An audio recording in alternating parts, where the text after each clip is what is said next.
Hi guys, my name is Chelsea Adler, and for those of you who are new to my channel, I talk about all things actuaries and insurance. I am so excited to be starting this new series where I sit down and talk with some of the most impressive and inspiring individuals who also just so happen to be actuaries. In this first video, you'll get a chance to meet Josh Taub, who currently works as an instructor for the Infinite Actuary, among many other incredible things. He has both traditional and non-traditional work experience. He and his wife now invest in early stage startups and give back in a variety of different ways. I am so thrilled to be able to share this conversation with you because I think you'll get so much value out of the advice that he had to share. In fact, there's so much good stuff that I decided to break this video into two parts. In the first part, we'll start with Josh's early career and advice that he has for those that are just starting off on the actuarial journey. Then we'll talk about his transition into a non-traditional actuarial role and his advice for how to leverage that opportunity to make the most of it. And then finally, we'll wrap up with some learnings he had from his experience in the InsurTech world. In part two, we'll shift gears and talk about Josh's role at TIA and what his day-to-day work looks like there. Then, we'll dive into the benefits of volunteering and how that can enrich your career long-term. We also discuss startups, venture capital, angel investing, and more. And finally, we'll wrap up by hearing a little bit about Josh's passions outside of work. So, if you're ready, let's get to it. Thank you, Josh, so much for taking the time to chat with me. I think so many people are going to benefit from this conversation, and I just can't wait to get started. As we joked about in one of our previous conversations, many people know you, or rather your voice. and But for the very few folks who don't know you, can you give just a brief introduction and just share a little bit about what you're currently doing for work and how long you've been doing that and anything else you wanted to share? Yeah, sure. Thanks for having me, Chelsea. So my name is Josh Taub. I have been an actuary in the insurance space for about 17, 18 years now. And I am currently an instructor for the Infinite Actuary for CAS Exams 5 and 8. So mostly focused on insurance pricing, but also a bit of basic reserving. And then with exam 8, a little bit more of the kind of the advanced pricing and modeling. So like GLMs, catastrophe modeling, and reinsurance pricing. So that's really my day job, if you will. But I think as we'll get into, I kind of get involved in other things, a lot of the startup venture capital ecosystem. Spent my career spent a while at Farmers Insurance, also worked at another InsurTech for a couple of years and kind of explored that space. So yeah, hopefully some interesting things that can be beneficial to folks listening. Yeah, absolutely. As we were talking about before we started the interview, I feel like this could be a 2-hour conversation with all the amazing things that you've done. So I'm really excited to kind of jump into it. So starting at the very beginning, where did you go to college and what did you study and how did you discover the actuarial profession? Yeah, I went to UC Santa Barbara, and I guess I kind of fell into the actual profession somewhat by Google specifically. I started off college as a computer science major, and I grew up thinking I was going to be a video game programmer. So definitely was not, in the insurance space in my head at least. But as I got to college and through high school and college, I'd taken different computer programming classes, but never really had a teacher that I really liked. And I felt like if I was going to go down this programming path, I would just teach myself. And so I decided to switch my major to something else. Actually, I briefly switched it to physics before changing it again. And I ended up landing on what I wanted to be a more general, like a business major. So I could like go out and make a good living and go from there. It turned out, there was this major called math economics instead of business economics, which was like a business major, but a lot more math. And since I was already, had taken a lot of math for the computer science and physics majors that I'd gone through, I wanted to keep that as a way to differentiate myself from the general business majors. So switched to math economics, went on Google. I'm like, okay, jobs with math, econ, business, and actuary came up. And it's like, oh, this is cool. It's rated as one of the top jobs. It pays well. You can, you can take these exams, and if you pass them, they'll, increase your salary. That sounds great. So hopefully can, get up to a nice salary by getting through those exams in the years after I graduate. So yeah, I applied to a couple internships from there. Got one at Farmers Insurance, and that was kind of the start of my actuarial career. That was back in 2013. Awesome. Yeah. So I know that you had the opportunity to transition into kind of a non-traditional role during your time at Farmers that I'd love to dive into. But before we Yeah. get to that, tell us a little bit about some of the early days of your career at Farmers. What was that like? I think you mentioned like a rotational program, and Mhm. just any learnings you had from early on that really helped position you for success over the course of your career. Yeah. So I think when I started at Farmers, as an intern, originally I was in the homeowners product management group, and I ended up coming back there full time after I graduated. But the first thing I did there as an intern, my big project was to build a retention GLM. And I was coming out of college with taking a lot of classes on, we'd call it econometrics, but it's basically a lot of like general GLM stuff. And so I was pretty confident about my capabilities of building these kind of models. And at least at the time, there wasn't a lot of people that really focused on GLMs at Farmers, because it was more of, still the days of more of like univariate pricing and things like that. So me being able to bring that skill set in, I think was a value add. And then in terms of coming back full time, so I came back full time as a pricing analyst, pricing actuary for homeowners, and got to learn more about the stuff I was taking on exam 5 at the time, which I now teach, and putting that into practice, and asking a lot of questions like, hey, why do we do things this way in the indication? So it was a lot of learning, and I've always been really interested in learning and sharing learning, which is what I get to do now in my day job.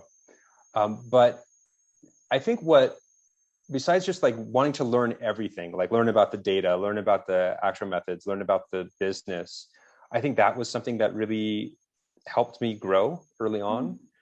And I was really fortunate to have a really great manager at the time who gave me state management opportunities, after only like a year into my time there as a full-time employee, which was kind of unheard of at the time. That usually like they'd bring in people who are like MBAs, or people had like 5 to 10 years of experience to be a product manager. And it's just, again, I was just really fortunate to have this great manager who saw this potential in me, and I was really curious to do more and learn more and try things. And so that was a great opportunity. And so I guess my advice around that would be, definitely like ask for what you want, explore what you're curious about. And even if it's not your direct manager, sometimes you'll find people that are willing to let you participate in a project or something like that, where you can get these growth opportunities for you to learn, and also get more I don't know, experience under your belt that you can kind of highlight for as you progress in your career. I So that, really love that advice. yeah. One of the things I've tried to like really reinforce with people is this idea of like asking for what you want, because really there are so many opportunities that like you could get the opportunity to be a part of. And unless you ask, it's almost always a no. So I really love that. And I Yeah. also think too, like the curiosity that you mentioned, I think that is just such a critical trait for an actuary to be successful. Like we can't just take things at face value. Like we have to dig in and ask, why do we do it this way? And does it really make sense? So I think that makes a lot of sense why you, did kind of have a really successful start to your career, which then positioned you for longer term success down the line. Yeah, I mean, just off the top of my head, one of the things I remember too was kind of cool was I was managing a couple of states in the Midwest, including Illinois was one of them. And I remember at the time that I was doing the management for Illinois homeowners, the person who was in charge of personal auto for Illinois had left, and they were kind of in the middle of a rate indication. So I was like, hey, can I try this? Like, I'm pretty new to auto, but I conceptually can understand a lot of it. And so I ended up like kind of taking over the auto rate indication while I was there and getting some experience on the personal auto side. And so, it's one of those things where those opportunities can come up, and if you're curious and interested, people will, oftentimes let you go in there and have that growth opportunity. So yeah. Yeah, I think that's awesome. And it kind of reminds me of another piece of advice I personally think is really helpful, especially early in your career. And that's just to get exposure to as much as you possibly can Yeah. as early on as possible. Now, of course, that's a balance with taking exams and prioritizing that. But yeah, from like a work perspective, I mean, it's just so hard to know what you even like to work on until you try different things. So yeah, the more exposure you can get to different things, the better for sure. Yeah. So I think that dovetails really nicely into the next question I wanted to ask. Mm-hmm. So you shared that you had an opportunity to transition into a claims role, Yeah. which again is not super traditional for actuaries to be in. So what did you do in that role? Do you have any, major takeaways that you'd want to share with other actuaries who are considering a non-traditional role? Yeah. So this was another great opportunity I had kind of early in my career. So after about 4 years in homeowners product management, Farmers had this rotational program for actuaries where they rotated around different departments, and it was a lot of opportunities for people to go from like pricing to reserving or maybe underwriting. Those were kind of the more traditional opportunities there. And I guess the timing kind of worked out where the claims department was interested in bringing an actuary into like officially the claims finance team. And I was at the time looking for a rotation because I'd been in homeowners for a couple of years, wanted to continue to grow.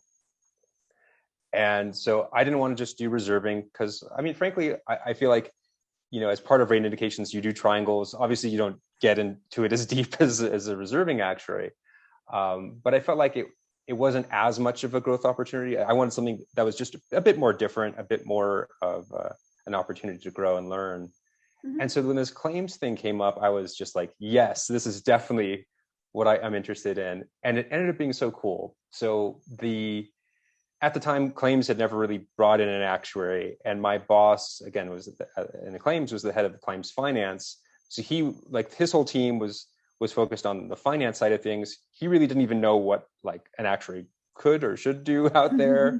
So I was very independent, and I kind of got to seek out my own work, which was amazing. So I got to work on a couple different things, just a lot of just exploring my curiosities. But I guess the big things I ended up landing on, there was one of them was doing catastrophe reserving for the entire enterprise. So it turns out actually there used to be a person in claims, not actuary, who would set the reserves for all catastrophic events for the farmers group. And it's interesting when you're reserving for cat events because you're doing it, just a couple of days after the event occurs, and there's, a ton of uncertainty at that point, and it's really kind of unique in terms of a reserving process. So that was something that was really cool and interesting. I got to take on because once I got there, they said, well, it probably makes sense for this to be under an actuary than like this random claims person. Yeah. So that was one big thing. Definitely did a couple predictive modeling projects out there. So, looked at things like for auto liability, looking at what made sense in terms of claims assignment, like what type of claims adjuster we should assign a claim to when it first comes in, and thinking about the likelihood of a claim to go to litigation and things like that, considering those kinds of things in terms of those claims assignment. And then also GLMs for like homeowners stuff, some stuff too about when we'd have to pay actual cash value versus replacement cost. Different kind of projects like that.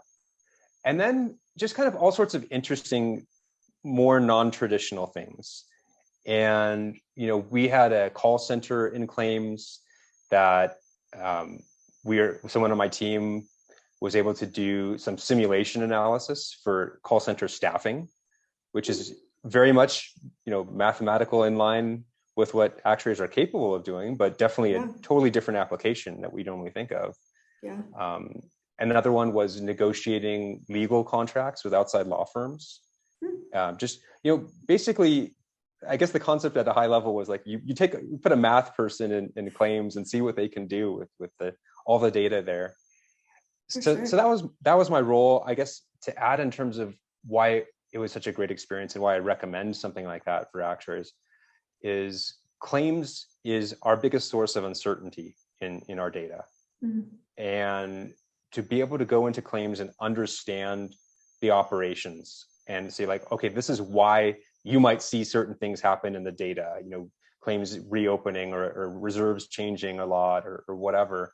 And really understanding the way they think about claims. It's kind of like a factory, that they want to just produce as many closed claims as possible and be as efficient as possible in that. So understanding that mindset, and just understanding how the how a claim goes from like open to close and all the different hands it touches and their incentives and motivations actually lead to a lot of insights in terms of analyzing the data as well. So really a great way to understand the data you're working with in your traditional actuarial roles is to understand the claims a bit deeper and build those relationships there in claims too.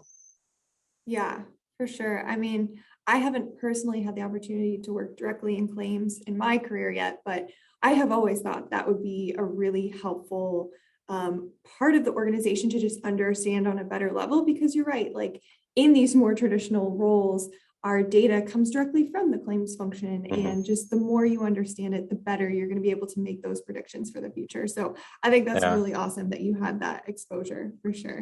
Yeah, I'd say I just add one more thing is that one of the things I ended up doing there a lot too was, I guess, kind of being the bridge or liaison between claims, product, and actuarial, because everyone would kind of be speaking a little bit of a different language.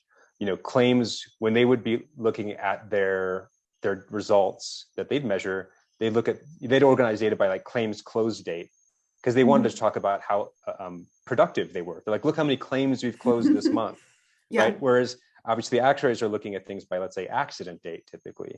And so a lot of times when you have that, you have one person's looking at a trend that's going down, the other's looking at a trend that's going up, and like, okay, what's actually happening with severity? And like I happen to be in this unique position where like I was, I had both data sets, and I could see how both, let's say reports were constructed, and say, okay, here's what's going on here. So this is why both of these things can be true, and here's why we, price things using this approach.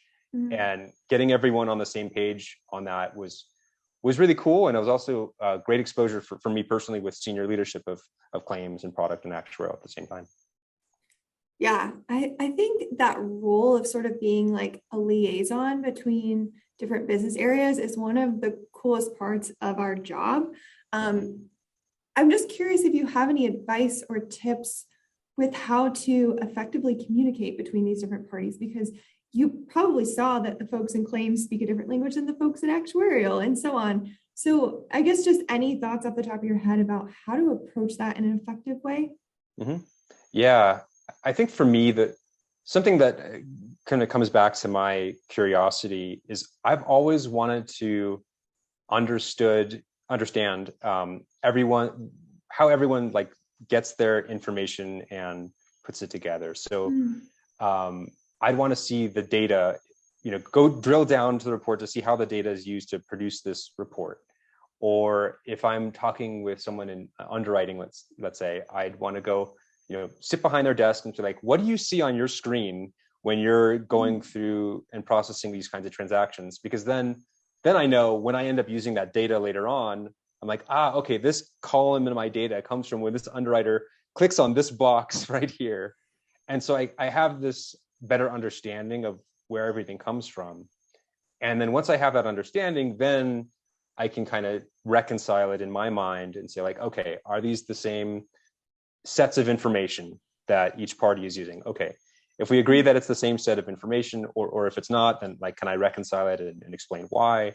So oftentimes within different business units, it can be like the close months. Someone might use a calendar month where someone else uses like more of like a fiscal month. So you see discrepancies for that kind of reason sometimes.